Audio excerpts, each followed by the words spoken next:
के दोनों ऐवानों में जितनी सियासी जमातें हैं, चाहे उनका ताल्लुक अपोजिशन से है, चाहे वो हुकूमती इत्तेहाद का हिस्सा हैं, उन तमाम जमातों के पार्लिमानी लीडरान और उनसे जो मुंसलिक लीगल साइड के बैकग्राउंड के अरकान पार्लियामेंट हैं, वो शिरकत करते रहे हैं। बसा औक़ात वहाँ पे 22 से 23 अरकान भी आए, लेकिन वो 19 रुकनी तो नोटिफाइड कमेटी थी।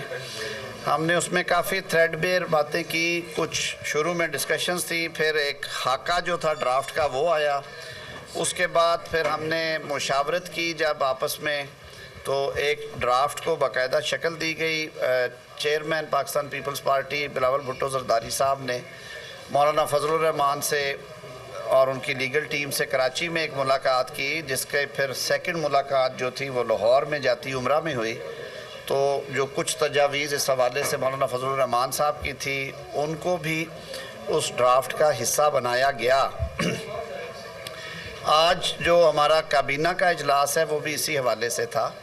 मैंने काबीना को जो तजावीज़ हैं उनसे आगाह किया है और वो तमाम थ्रेडबेयर जो डिस्कशन है उसका ख़ुलासा पेश किया है जो कमेटी में हुई।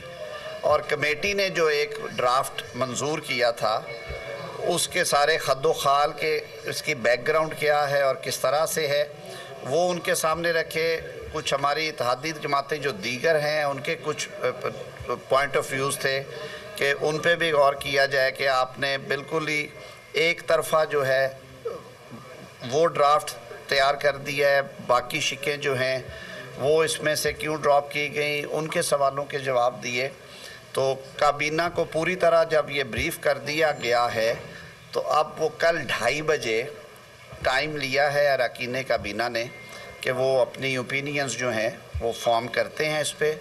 और वज़ीर-ए-आज़म साहब हमेशा इस बात के कायल हैं कि बामी मुशावरत के साथ होना चाहिए। ये भी आपको याद होगा कि पिछले तकरीबन एटलीस्ट 4 हफ़्तों से तो ये एक्सरसाइज बहुत तवातर से जारी है।